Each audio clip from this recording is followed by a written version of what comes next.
Hey, this is Brian again, and I'd like to ask you to do a favor. We can't do this work without people like you, so if you can, please like, share, subscribe, and tell your friends about Bring Back the Porch. There was the mentality that if you move to this part of the world, you're going to make it big, you're going to make a lot of money, and you'll be able to take care of your family. So for me, moving here, I thought I was coming to live the American dream, to make a lot of money, make my family rich. Yeah, just that. So that was the dream I came with. A suitcase, $100, and a dream. This episode of Bring Back the Porch brought to you by Bernie Leahy, River Street Realty. Let's get you home. And I'm pleased to welcome to the porch today Nadine Niba, a woman with a very remarkable story. Welcome. Thank you so much. I was reading your biography and I was like, I don't think I would have the courage to even try what you did. Wow. Yeah, I mean, your story is amazing. Thank you. You say in your biography you came to Canada as an international student. You were full of hope, but all you had was a suitcase and a dream. Yeah. And fill in the blanks between and then $100 in my pocket. How much? $100. That's it? Yeah. Oh, boy. Yeah. What made you want to come to Canada? Greener pastures. Mm-hmm. You know, growing up in Africa, back in the day, I think things are a little bit different now. It was a dream come true to migrate to Canada, the United States, the UK. There was the mentality that if you move to this part of the world, you're going to make it big, you're going to make a lot of money, and you'll be able to take care of your family. So for me, moving here, I thought I was coming to live the American dream, to make a lot of money, make my family rich. Yeah, just that. So that was the dream I came with. A suitcase, $100, and a dream. Now, you wanted the American dream, but you came to Canada. Yeah. What tipped the scales between maybe going to the U.S. or coming to Canada? Canada chose me, so Canada made it easy for me to come to Canada. So when I say the American dream, it's not like the United States. I'm just using it as a generic term.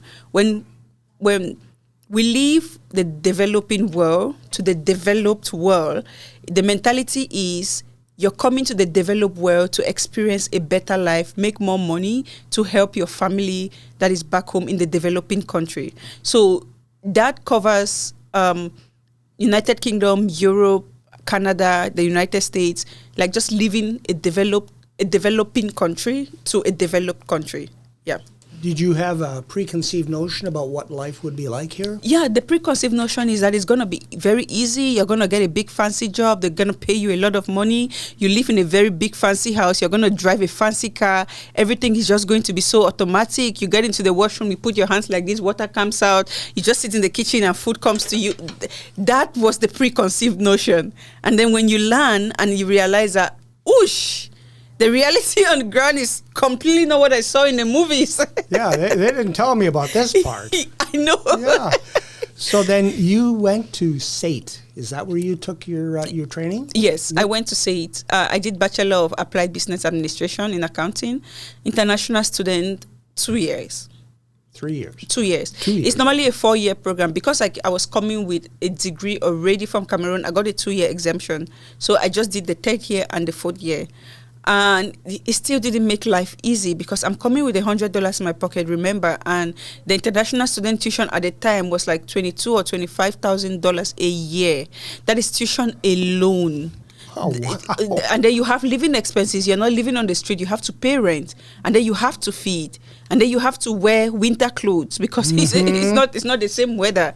And then you have to buy the bus pass. I think I was setting myself up for some form of suicide without knowing, because how does $100 cover all of that?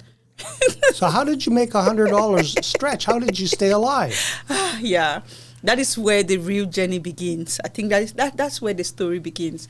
So then I arrive, and then I see I have this ridiculous tuition to pay. I call my family back home, and then I said, first of all, the reality on ground is not what I saw in the movie.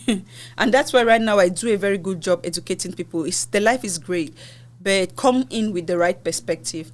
The reality on ground is not really what I thought. I have $20,000 in tuition staring at me at the face. I need a place to stay. $100 is not going to do anything.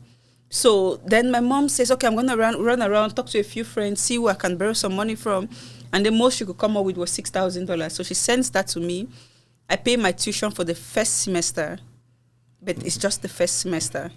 Now I need somewhere to stay. She calls around, like, speaking to a couple of friends. You know, a friend who knows a friend who knows a friend, somebody who could just take my daughter in for like a month before she can start looking for somewhere to stay. She eventually found somebody who, they took me into their house for like a 2-month period, and then I had to move out on my own.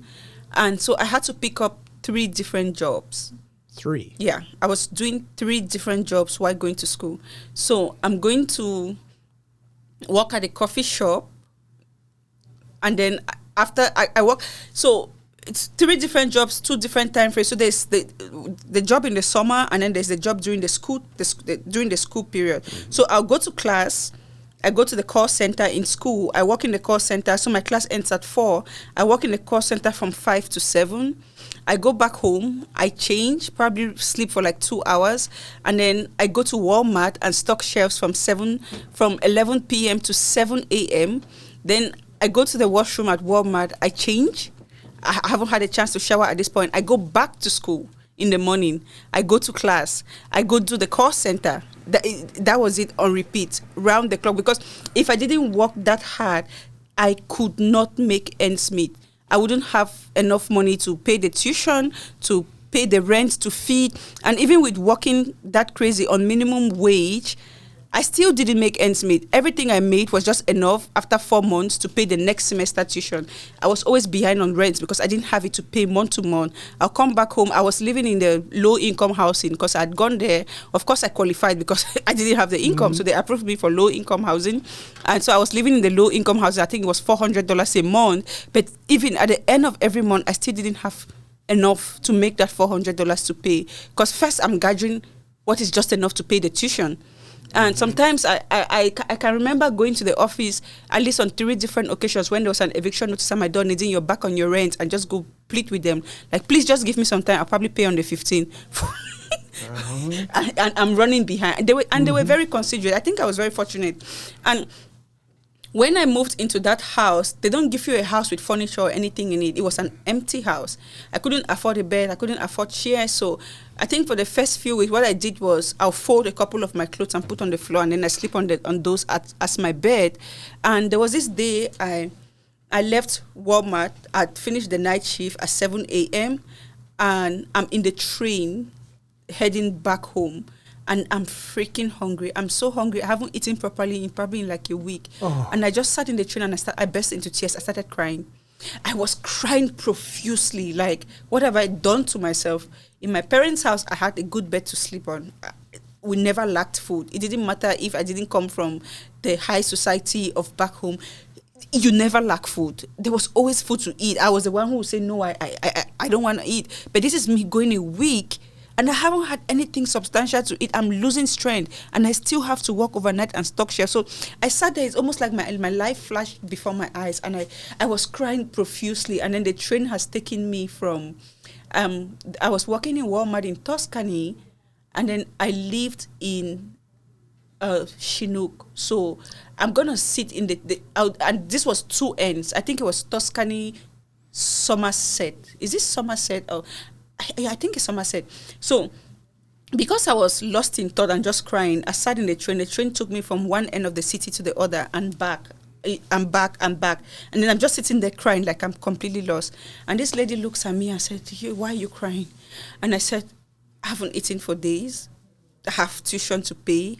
I'm tired. Like I was just telling her my life story. I don't even have a bed to sleep on. I don't even know what I'm doing in this country. Oh, my goodness. And then she said, There's go to Women in Need Society. I'm grateful to the Women in Need Society in Calgary that they're going to help you. At least you wouldn't sleep on the floor anymore. So immediately she told me that I got off the train in that moment. She wrote the address on a piece of paper and she gave me. I got off the train in that moment and went to that address. And some lady attended to me. I just sat there. I think she looked at me. I looked deplorable. When you see somebody who was not eating, it's evident in how you look. You look very cranky. Your lips are like, I really look deplorable. She looked at me. She gave me food items. I didn't even have a proper winter jacket. And I'm going through all of this. She gave me winter jackets. She gave me winter shoes. And then she gave me vouchers that go to this place, get a bed. Go to this place, they're going to give you furniture. It felt like Christmas. I left there that day. I'm like, I'm going to have a bed. Oh, my God. Yeah. So they gave me a voucher. I went to Sleep Country. They gave me a bed. I went to another of their warehouses. They said, oh, this is our furniture warehouse. Just walk around, select any furniture you want. We'll deliver it at your house. And so I looked around. I was like, I love this one. I love this one. I love this one. I love this place. They delivered it at my house. And it was only after then that I began to experience what a normal life looks like. Mm-hmm. Yeah. Yeah. Did you ever just think about going to the airport, getting on a plane, and just going back home? I got to that point. So even after I've had the bed, I'm not sleeping on the bed. I have the couch, still taking care of my day-to-day living expenses, including paying my tuition, was such a struggle. So in 2015, in November of 2015, I called my parents and I said, I don't think I can continue this life anymore. When I compare to the kind of life I live back home, this is not the greener pastures I came for. Mm-hmm. So please buy me an air ticket. I'm going to be coming back. And mothers are so emotional. My mom has seen a picture of me. I looked really skinny. Mm-hmm. And she's like, no, you need to come back. She just burst into tears when she saw the picture. She's like, than that you die in a foreign country, I'd rather have my daughter alive and in my house. So she said, we're going to look around. We'll get money and we'll purchase you an air ticket to come back. And the week I was supposed to go back, I got my first job offer.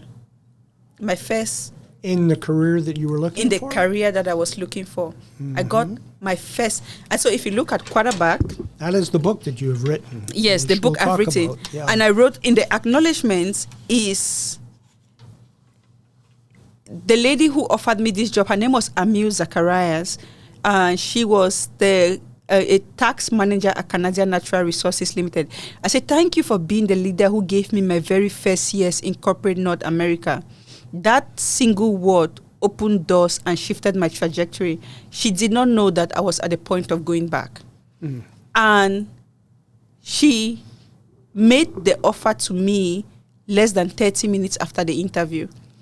God knows if she wasted one day, that call would have been coming and I'll be in Cameroon. Yeah. And so as I went for the interview, I finished. HR normally says, we are talking to other candidates, we'll get back to you. As I get out and I stand in front of the train station to pick a train and go home, my phone is ringing. And I pick up and they said, hey, is that Nadine? We just interviewed you. Who would like to make you the offer? I just said yes. I did not care how much was coming after a salary. So when you're hungry, you don't even have the strength to negotiate. And your salary is, I said, I don't care what the salary is. Yes, I'm coming on Monday. You're the kind of employee they were looking for. I'm like, it's whatever salary you want to offer me, I know it's just going to give me a better life. Do you want no negotiation? When you want me to start, I'm going to show up. And that was the beginning of my journey into corporate North America. That opened so many doors for me. And today, when I speak at various stages and I'm talking to employers, I always say that first years for somebody who just migrated, it's never just a yes. It's a change of story for most people. For almost everyone, it is a change of story. That first yes meant that I was not going to be stocking shelves at Walmart at night and then I'm in the coffee shop in the afternoon and I'm in the call center. At this point, I'm expending myself 23 hours a day on 3 different jobs and I still have to be a student and deliver on my assignments. That's why I got no sleep. It meant that I was going to drop all of that and just go to work from 9 a.m. to 5 p.m., come back home, have a good sleep, have a good meal, study and pass my exams. So it was not just a job. It was a gateway to my future. A lifeline. Yeah, it was a lifeline. Yeah. Your faith, did that carry you through? My faith carried me through. My faith carried me through. Even though times were very tough, I kept saying to myself that the God that I serve will never have brought me here to leave me halfway. Mm-hmm. So even when I had called home and I said, get me a ticket, a little part of me kept saying, God, I don't want to go back. Open this door. I didn't come here to fail. Failure is not an option. You need to come through. So I'm not going back home. So I had this very fervent belief that something was going to come true. I just didn't know what. Yeah. You didn't know what God's plan was. I didn't know what God's plan was. But he put that woman on the train in your path. Yes. And that led to open doors elsewhere for you. Exactly. So then you graduate. Yeah. And then you decide that you want to help others who were in your position. How did that become exactly? So when I graduated, I was already working when I graduated. And then my career trajectory just took an interesting dynamic. I worked for all of these amazing, very large multinational organizations. And I was leading a lot of the Black professional networks in all of these organizations. And I maybe because of what I went through, it refines my character and my personality to be somebody who was very receptive, very empathetic, and the person who always gave an ear to other immigrants who were going through things. So they always came to talk to me. Nadine, I'm going through this. Do you have any advice for me? I'm going through this. So my calendar was open. I always created the time. So even when I'll go to work, I come back from work, I'll still sit at home and I'll be in meetings like, okay, this is how we're going to draft your resume. This is what you need to do. Just throwing out a resume blindly doesn't work. You have to actually go out and talk to people. You have to find people to refer you, because in as much as they'll say it's Canadian experience, it also means that do we trust you? Employers want to work with people that they trust. And sometimes a referral breaches that distrust. So I was speaking to so many immigrants trying, because I understood the struggle. I've been there. And when you've been there, the empathy is different. So as much as I could reach out to, I did. But then the consultant in me, because I'm a consultant, said, but this is not sustainable. I cannot speak to everybody. It's just not going to work. So what is a more productive way to do this? That is how Quarterback came to be. Yes. So I decided to document my experience in Quarterback and the experiences of the other people that were sharing their stories with me, and we're coming up with solutions together from a perspective of, yes, there's going to be all of these challenges. These are the challenges. You're not going through it alone. Just if somebody is going through a dark time in their life, if a survivor phase, the way they approach it is different if they think that they are just a victim and they're going through it alone, versus when they feel like it's just a phase, others have gone through it and there's light at the end of the tunnel. So I wanted anyone reading the book to know what you're going through right now is just a phase. There's life at the end of the tunnel. It changes the journey in their mind psychologically, and they can go through it with more joy in their hearts, knowing fully well that it's just a phase in my journey, there's light at the end of the tunnel. Then I brought in strategies that will help you get through it faster. Because if you're approaching the job search wrong, you're only going to stay in that phase longer. But if you have strategies to get you out of there faster, you get to your breakthrough faster. If you don't know the strategies and how to blend into a Canadian work environment, you're only going to face layoff after layoff after layoff. And what happens is it chips on your self-confidence. Mm-hmm. And then before you know it, you start thinking you're not worthy or good enough to be an employee. But if you know the strategies to blend in faster, it kicks that out of the picture, and your confidence only grows, and you get better and better opportunities. So I documented the strategies to succeed. Yes, these are the challenges. You're not going through it alone.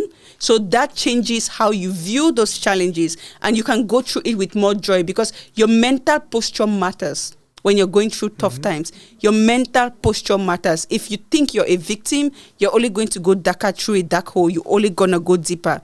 But if you think this is just a phase, you have the strength within you to fight harder and get out of it. So one, change your mental posture. That's what quarterback is going to do for you, because you see thousands of other immigrants and their stories, and they've gone through this, and now they're directors and managers and CEOs, and they run businesses, they run companies, they have their own, they employ hundreds, thousands. So yes, it's going to be there. It's just a phase you get through. And these are the strategies that you can get through it. So with a goal to ensure that nobody really goes through what I went through, or even if they do, they're not going to stay there very long. And it's going to empower internationally trained professionals immigrating into corporate America to take ownership of their future. Just like a quarterback who is a team lead of a football. Take ownership of your career, because really it's your responsibility, and thrive.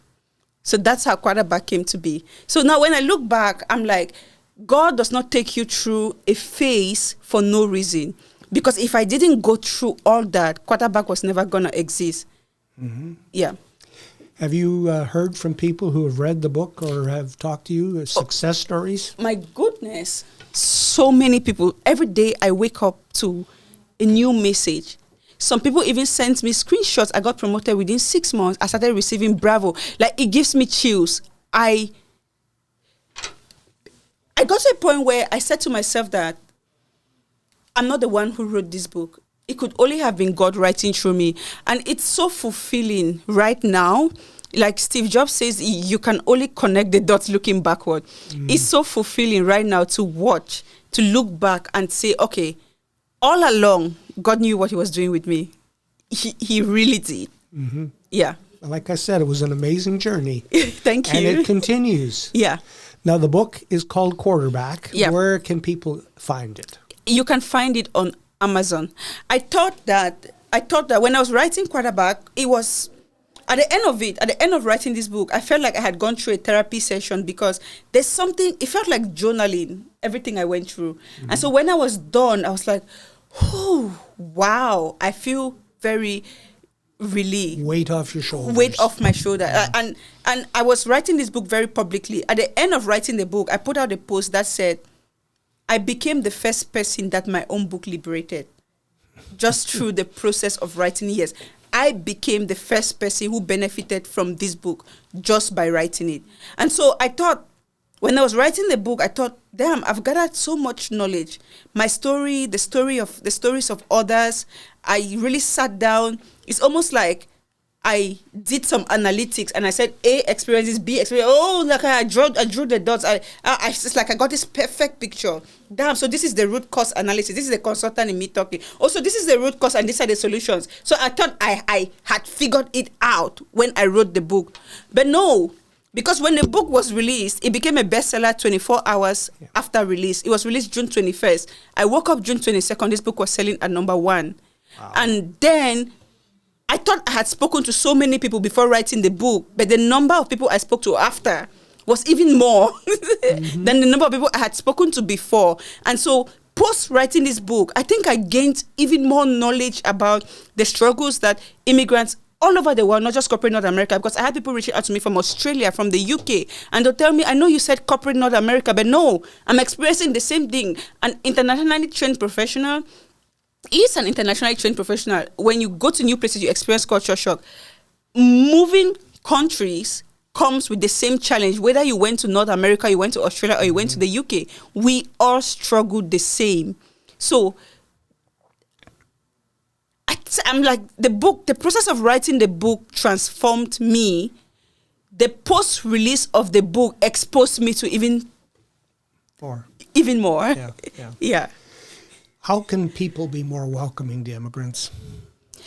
I think, first of all, I think that the Canadians are so welcoming, because it was a Canadian who gave me the address on the train. It was a Canadian who gave me my first years. So I think the Canadians are very welcoming. The culture of Canada is very friendly. It's very nice, even nice to a fault, because culturally, sometimes when they don't even have to be nice, they are nice. And it's not really, in a workplace, the niceness is not communicating direct feedback in the way it needs to be communicated. So for me, it's not going to be like, how can people be more nice? They are already nice. But I think if you find yourself in a position of leadership, or you're an employer of labor, employing people from different cultures, which I think every employer is at that position right now because everyone is moving everywhere. Everywhere is people from different nationalities, background, race is mixed. The best thing you can do is equip yourself with the tools, tactics, strategy that you need to lead a multicultural workforce. Is that book just for immigrants, or can anybody read it? It's not just for immigrants. So to be honest, I titled it An Immigrant's Guide to Corporate North America because I'm an immigrant. So I'm like, yeah, I'm an immigrant. I'm going to call it what I am. It started with my story. But the strategies in this book apply to anyone working in corporate North America or corporate anywhere, corporate United States, UK, Australia, because the book took on a life of its own and it went that far and wide that, yeah. The book is called Quarterback. The author is Nadine Niba. Yes. Thank you for your visit and your story. Thank you so much. Take care. Yeah.